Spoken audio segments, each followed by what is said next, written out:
नमस्कार, मैं हूं आपके साथ मोनिका गुप्ता और आप देख रहे हैं हर खबर हरियाणा। बुलेटिन की शुरुआत करेंगे खास खबरों के साथ। चंडीगढ़ में 4 बार लगातार विधानसभा चुनाव जीतकर रणदीप सिंह, आपको बता दें कि पंजाब की राजनीति में एक नया आयाम उन्होंने हासिल किया है। कृषि मंत्रालय को पहली बार कृषि अवार्ड मिला है। इसके साथ ही आपको बता दें कि रणदीप सिंह ने बताया है कि पंजाब में कृषि के स्तर पर अब लगातार काम हो रहा है। साथ ही कृषि मंत्री ने कृषि को 4 जोन में बांटने की बात कहते हुए कहा कि पंजाब में कई तरह की खेती की जा सकती है। यहां मक्का, दालें, हरी सब्जियां आदि से संबंधित खेती के लिए किसानों को प्रेरित किया जा रहा है। इस दौरान रणदीप सिंह ने सुखबीर बादल को आड़े हाथ लेते हुए कहा कि सुखबीर बादल बड़े ही निचले स्तर की राजनीति कर रहे हैं। उन्हें प्रदेश के मुख्यमंत्री को अपशब्द बोलने का अधिकार नहीं है।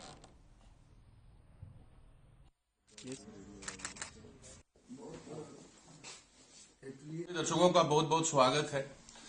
जैसा कि हम सब लोग जानते हैं, 2022 विधानसभा चुनाव संपूर्ण देश की उत्तर प्रदेश के बाद अगर नजर है तो वो पंजाब पर है, क्योंकि पंजाब में इस समय जब से किसान 3 कानून का वापस करवाकर पंजाब लौटे हैं तभी से सरगर्मी तेज है। नहीं जाएंगे। आज हमारे साथ कांग्रेस के एक ऐसे लीडर, एक ऐसे मंत्री मौजूद हैं जिन्होंने अभी तक, जब से विधानसभा चुनाव इन्होंने कंटेस्ट किया 2002 से लेकर अब 2021 और 2022 में हम प्रवेश करने वाले हैं, एक ऐसा शख्स जिसने हार का मुंह नहीं देखा है और एक ऐसा शख्स जिसे पंजाब की राजनीति में बड़े अदब के साथ जाना जाता है। जी हां, आप सही समझ रहे हैं, मेरे साथ हैं सरदार रणदीप सिंह नाभा। सर, बहुत बहुत स्वागत है। बहुत बहुत धन्यवाद आपका कि हर खबर के आपके सब दर्शकों के तहत आपने आपके माध्यम के जरिए रूबरू हो सका। बहुत बहुत आपका शुक्रिया। रणदीप जी, आपके पास सबसे पहला मेरा सवाल, एग्रीकल्चर मिनिस्ट्री है आपके पास, आप किसी समय में किसान सेल के कन्वेनर भी रहे, किसानी को समझते हैं, एग्रीकल्चरिस्ट हैं आप, खेती बाड़ी भी देखते हैं।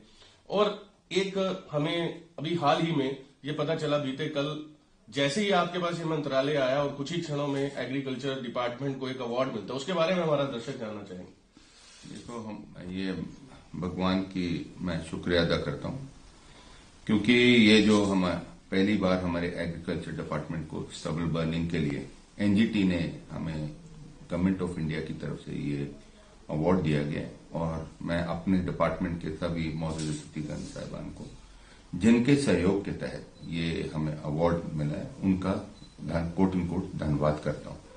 और ये एग्रीकल्चर डिपार्टमेंट 25-30 वर्ष से ये मुख्यमंत्री साहिबान के पास रहा है। और पंजाब वो स्टेट है जो स्टेट ने विदेशों में अपना नाम जताया और ग्रीन रेवोल्यूशन की पैदावार की शुरुआत की। और देश की लगभग 1.5% हमारी भूमि की मात्रा है, उसके अधीन हम 35% लगभग देश के गरीब लोगों का पेट पालते हैं। और आज हमारा सौभाग्य है, जिस आधार या जिस संकटों के तहत मुझे ये एग्रीकल्चर डिपार्टमेंट कुछ समय पहले दिया गया, उस समय किसान आंदोलन चल रहा था और आंदोलन के तहत ये कोई भी कलवट ले सकता था।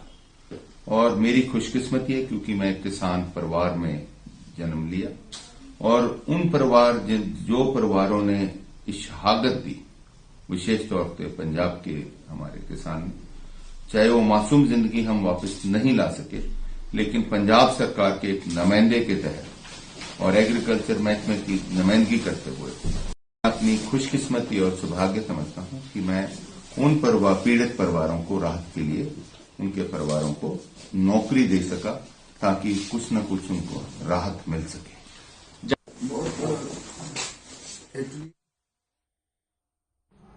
चलिए, आपको सीधा लिए चलते हैं चंडीगढ़, जहां पर आम आदमी पार्टी की एक विशाल जनसभा हो रही है। यहां पर दिल्ली के सीएम अरविंद केजरीवाल थोड़ी देर में पहुंचने वाले हैं। किस तरह का माहौल है वहां पर, क्या कुछ अपडेट है, आपको लिए चलते हैं सीधा। हम आपसे हमारे सहयोगी जुड़े हुए हैं, स्वर्णजीत, किस तरह का माहौल नजर आ रहा है?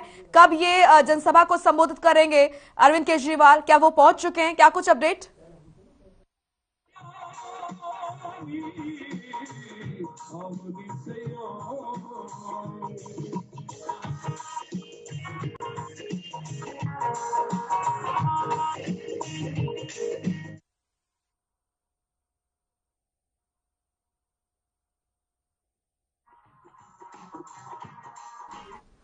तो ये तस्वीरें आप देख रहे हैं जहां पर चंडीगढ़ में एक विशाल जनसभा का आयोजन किया गया है। आपको बता दें कि आगामी 24 दिसंबर को निगम चुनाव होने हैं, जिसको लेकर बताया जा रहा है कि चुनाव प्रचार लगातार किया जा रहा है। और आम आदमी पार्टी की तरफ से सीएम अरविंद केजरीवाल भी लगातार अपनी पूरे तरीके से जान झोंक रहे हैं, क्योंकि जिस तरीके से 2022 में भी चुनाव है और आगामी 24 दिसंबर को भी निगम चुनाव है, उसको लेकर लगातार तैयारियां आम आदमी पार्टी की देखी जा रही है। चलिए खबरों में आगे बढ़ेंगे। हरियाणा विद्यालय शिक्षा बोर्ड की ओर से एचटेट परीक्षा का आयोजन किया गया, जिसमें सिरसा जिले के सैकड़ों स्टूडेंट्स ने भाग लिया है।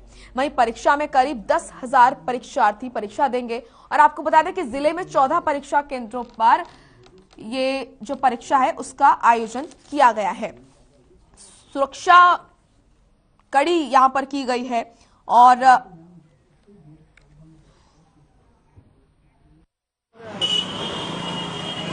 आज स्टेट की परीक्षा को लेके पुलिस प्रशासन पूरा मुस्तैद है। किसी प्रकार की अप्रिय घटना न हो, छात्र सुरक्षित हो अपनी परीक्षा दे, इसलिए पुलिस ने पुख्ता प्रबंध किए।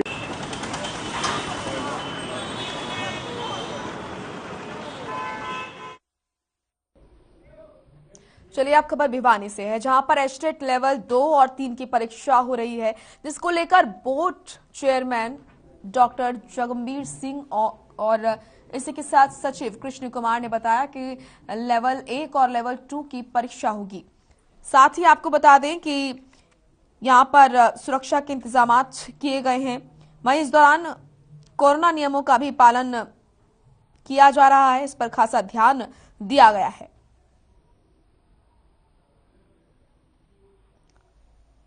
एचटेट लेवल 2 और 3 की परीक्षा हो रही है, जिसको लेकर बोर्ड चेयरमैन डॉक्टर जगमवीर सिंह और सचिव कृष्ण कुमार ने बताया कि लेवल 1 और 2 की परीक्षा होगी। लगभग 8 केस यूएमसी केस के हाईटेक कंट्रोल रूम से देखते हुए बनाए गए हैं। आज एचटेट लेवल 3 की परीक्षा थी पीजीटी, जिसमें 70,733 परीक्षार्थियों ने परीक्षा दी और 244 परीक्षा केंद्रों में परीक्षा थी। और इस सब को कंट्रोल करने के लिए 178 उड़न दस्ते बनाए गए थे।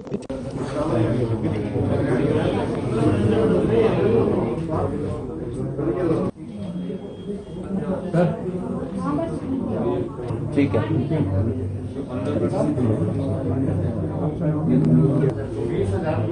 ये पिछले ने विकर्ण लग रहा है, पीछे नहीं करो। क्या है कीबोर्ड क्या है? वहीं भिवानी में एचटेट लेवल 2 की परीक्षा देने गई छात्रा परीक्षा केंद्र की छत से नीचे गिर गई, जिसके बाद छात्रा को घायल अवस्था में चौधरी बंसीलाल नागरिक अस्पताल में भर्ती कराया गया। आपको बता दें कि गांधी राजकीय महिला महाविद्यालय में परीक्षा देने गई छात्रा भिवानी की अंबेडकर कॉलोनी की रहने वाली है। फिलहाल पुलिस इस मामले की जांच में जुट गई है कि आखिर उस दौरान क्या हुआ, कैसे ये छात्रा छत से नीचे गिरी। अभी पेशेंट कॉन्शियस है, वो फॉल फ्रॉम हिस्ट्री के साथ में आई थी, कॉन्शियस है, ओरिएंटेड है, बट उस स्पाइन इंजरी के चांसेस हैं उनको, तो अभी सिटी के लिए भेजा हुआ है इनिशियल ट्रीटमेंट देने के बाद में। सर क्या सुनने में आया? हालांकि जो लोग लेकर के आए थे उन्होंने कुछ बताया कि लड़की कैसे? सुनने में ये आ रहा है कि वो कॉलेज में एग्जाम देने आई थी और छत पे बंदर आने की वजह से वो एकदम से डर के मारे छलांग लगा दी उसने।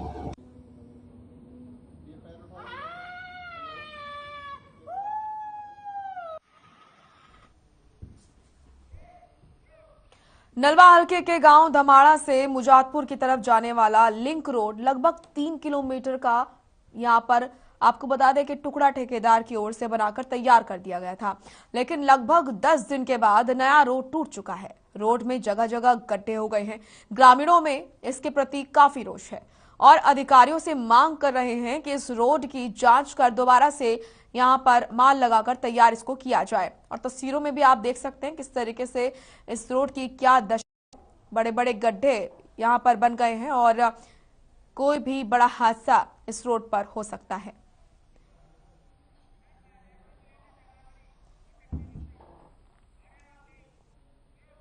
वहीं जगाधरी जिला जेल में औचक तलाशी अभियान चलाया गया, जिला एसपी संजीव पापड़ की अध्यक्षता में औचक तलाशी अभियान चलाया गया। तलाशी के दौरान सभी बंदियों और जनरल वार्ड, जेल अस्पताल, सुरक्षा वार्ड, महिला वार्ड, जेल लाइब्रेरी और खुले एरिया की जेल सुरक्षा कर्मियों की ओर से गहनता से इन तमाम चीजों की तलाशी ली गई और वहां की व्यवस्थाओं के बारे में कैदियों से पूछताछ भी की गई।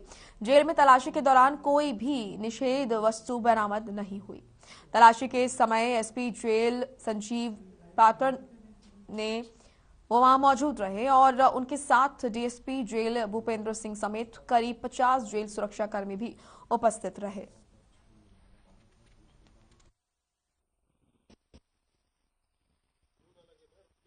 आज सरप्राइज हमने पूरे जेल की तलाशी करवाई। तमाम स्टाफ के जो मुलाजमान थे, हमारे सभी स्टाफ के ऑफिसर्स थे, तो हमने हाई सिक्योरिटी सेल की, हर ब्लॉक की, हॉस्पिटल वगैरह सब की, तो कोई किसी तरह की निषेध वस्तु नहीं मिली हमें, ना ही कोई मोबाइल, कोई नशे की वस्तु, ना ही कोई किसी तरह का नुकीला वस्तु इस तरह की मिली है।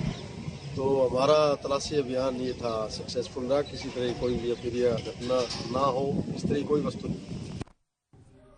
चलिए अब खबर कुरुक्षेत्र के शाहबाद से है, जहां युवाओं को नशे से दूर रखने के लिए पुलिस अभियान चला रही है, जिसके आधार पर पुलिस को एक दुकान पर अवैध शराब बेचे जाने की सूचना भी मिली थी। इसके बाद पुलिस दुकान पर रेड करने पहुंची, लेकिन वहां ताला लगा पाया, जिसके बाद पुलिस ने दुकान मालिक को मौके पर बुलाकर उस दुकान का ताला खुलवाया तो पुलिस कर्मचारी हक्के बक्के रह गए। उनको वहां पर भारी मात्रा में अवैध शराब मिली। फिलहाल पुलिस ने शराब को जब्त करके कार्रवाई शुरू कर दी है। वहीं थाना प्रभारी शाहबाद प्रेम सिंह ने बताया कि पुलिस को एक किराए की दुकान में 52 पेटी शराब के साथ 7 पेटी बियर भी बरामद की है। चलिए इसी के साथ आपको बता देते हैं, अमृतसर में सिखों के सबसे बड़े धर्मस्थल स्वर्ण मंदिर में एक युवक की पीट कर हत्या का मामला सामने आया है। उत्तर प्रदेश के रहने वाले इस युवक ने स्वर्ण मंदिर में गुरु ग्रंथ साहिब का अपमान करने की कोशिश की और वहां रखी श्री साहिब उठा ली थी। उसके बाद लोगों ने उसे पकड़ लिया और पीट कर मार डाला। इस घटना के बाद स्वर्ण मंदिर में माहौल गर्मा गया और उग्र भीड़ ने शिरोमणि गुरु की ओर से प्रबंधक कमेटी के कार्यालय के बाहर धरना शुरू कर दिया है। उनका कहना है कि युवक की बॉडी दिखाई जाए और शव पुलिस को न सौंपा जाए।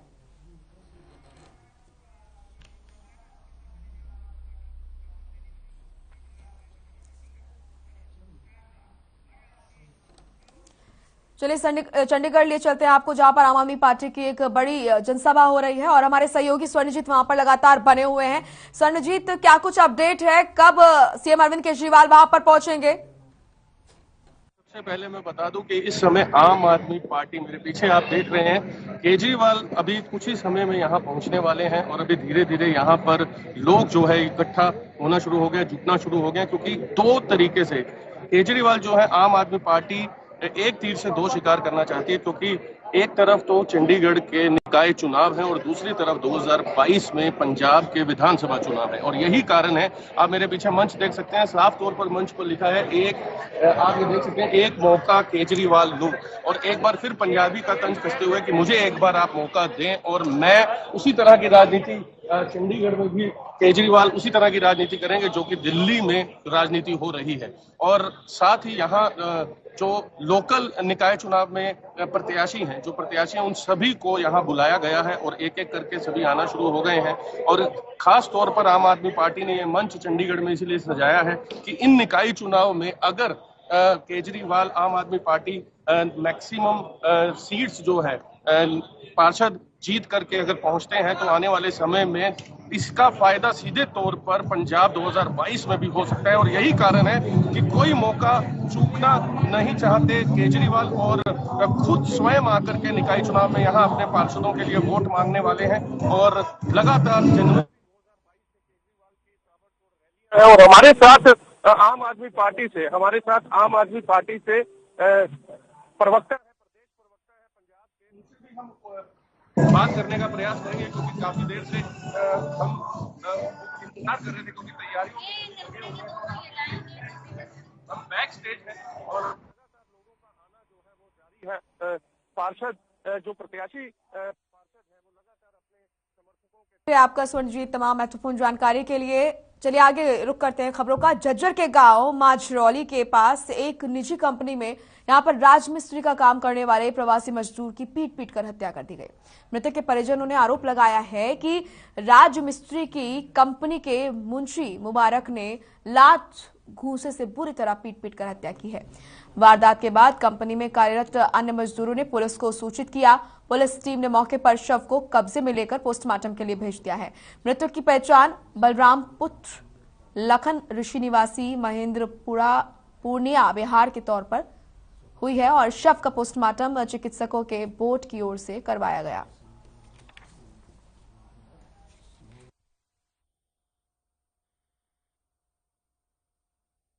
मोदी है देवानंद ऋषि, सन्नोफ सीताराम ऋषि, आरो महेंद्रपुरा बिहार का रहने वाला है। इसने बताया कि वे हमारे गांव का बलराम ऋषि सन्नोफ लखन ऋषि था, जो मजदूरी के लिए आया हुआ था और इसको हमारे मुंशी ने घसीट कर जो है ना उसमें झुग्गी में डाल दिया, जिसको लात घुसे मारे, जिससे इसकी मौत हो गई। जिस पर हमने इसके खिलाफ मुकदमा नंबर 213 धारा 302 34 IPC का दर्ज कर दिया है और कार्रवाई अभी चल रही है। तफ्तीश में जो आएगा वो किसी को भी बख्शा नहीं जाएगा अगर जो ठीक होगा। तो कितने लोगों के खिलाफ मामला दर्ज है? अभी तो इन्होंने एक उसको घसीटने का बताया है और उसके अन्य साथियों ने बोला भाई मारपीट करी। अन्य साथियों का पता लगाया जा रहा है कौन। वहीं यमुनानगर में आपराधिक घटनाएं रुकने का नाम नहीं ले रही हैं। आए दिन कोई ना कोई लूटपाट की घटना यहां पर सामने आती है और ताजा मामला भी अब यहां पर सामने आया है, जहां पर आपको बता दें कि स्नैचिंग हुई है। यमुनानगर में ये आपराधिक घटना देखने को मिली है। आपको बता दें कि यहां पर दिन दहाड़े एक बुजुर्ग महिला से स्कूटी सवार 2 बदमाश कान की बालियां छीन फरार हो गए और ये सारी घटना सीसीटीवी में कैद हो गई, जिसके आधार पर पुलिस जांच में जुट गई है।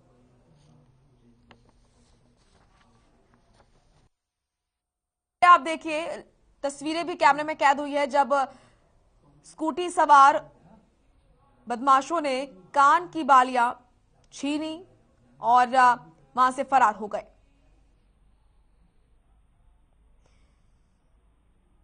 तो यमुनानगर में बदमाश कितने बेखौफ हैं, इसकी बानगी देखने को मिली जब एक महिला के साथ लूटपाट हुई। स्कूटी सवार 2 बदमाशों ने कान की बालियां छीनकर महिला से वो फरार हो गए।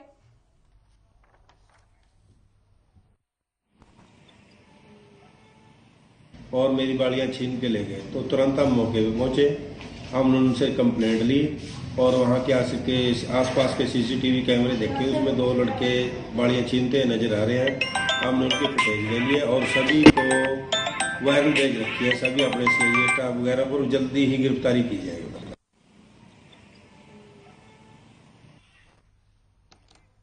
तो यमुनानगर में बदमाश बेखौफ घूम रहे हैं।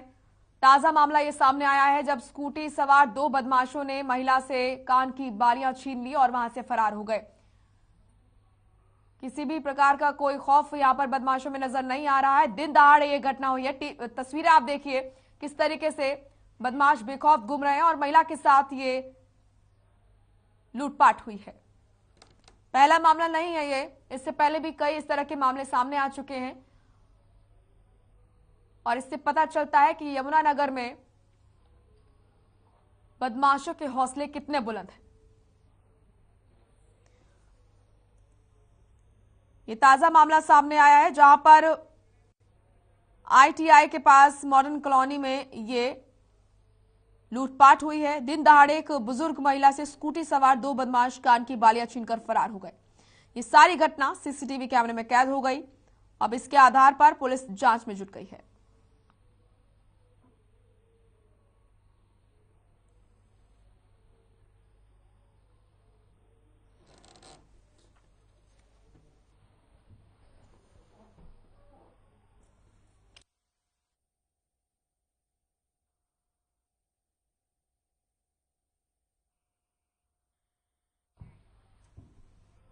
तो वहीं कुरुक्षेत्र में अंतर्राष्ट्रीय गीता जयंती के अवसर पर कैथल सहकारी शुगर मिल के देसी गुड़ और शक्कर की बम्पर बिक्री हुई।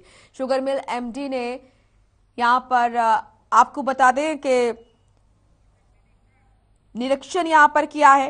एमडी ने स्टॉल का औचक निरीक्षण किया। एमडी ने कहा कि सर्वोत्तम गन्ने की पेराई कर अनुभवी कारीगर गुड़ और शक्कर बनाते हैं।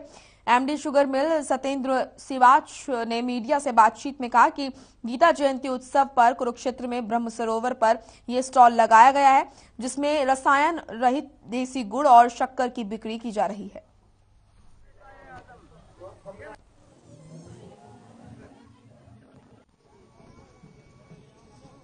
आज इसमें गीता जयंती महोत्सव में ये जो हमारा स्टॉल लगा है इसमें बहुत ज्यादा भीड़ रही है और काफी बिक्री हुई है, क्योंकि हमारा जो ये गुड़ है बिल्कुल देसी गुड़ है।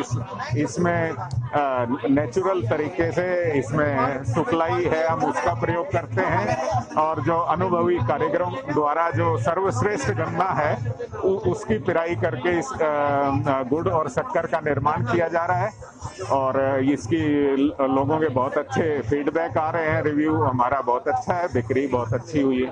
तो सर पहले भी कभी लगाया है, पहली बार यहाँ पर? ये हमने गीता जयंती कैथल में भी जो मेला हुआ उसमें भी स्टॉल था हमारा, वहाँ भी अच्छी बिक्री हुई और उससे उत्साहित होकर हमने फिर यहाँ भी लगाया ये कुरुक्षेत्र में। और जैसा कि आप देख ही रहे हैं भारी भीड़ है इसमें।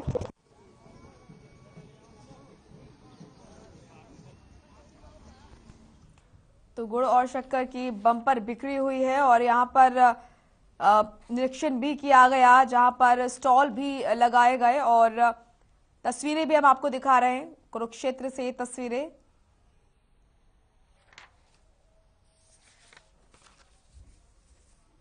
पहाड़ों में बर्फबारी के बाद मैदानी इलाकों में भी ठंड बढ़ने लगी है। वहीं नांगल चौधरी में भी ठंड का कहर लगातार जारी है। आपको बता दें कि नांगल चौधरी से में यहाँ पर एक बार फिर से ठंड से पाला पड़ा है। दूसरे दिन भी लगातार ठंड बढ़ी हुई है और यहाँ के लोग अलाव जलाकर ठंड से राहत पा रहे हैं।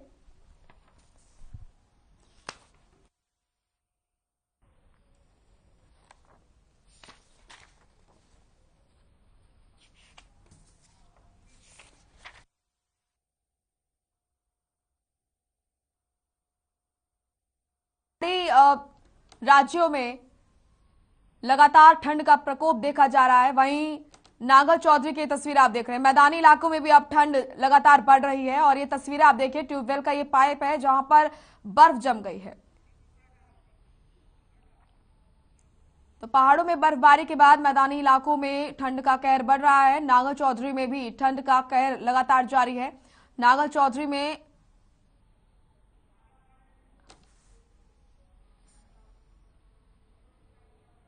और ये तस्वीरें आप देखें, ट्यूबवेल के पाइप पर किस तरीके से बर्फ जम गई है। यहाँ के लोग अलाव जलाकर ठंड से राहत पा रहे हैं। वहीं यहाँ पर खेतों में भी बर्फ जम गई है।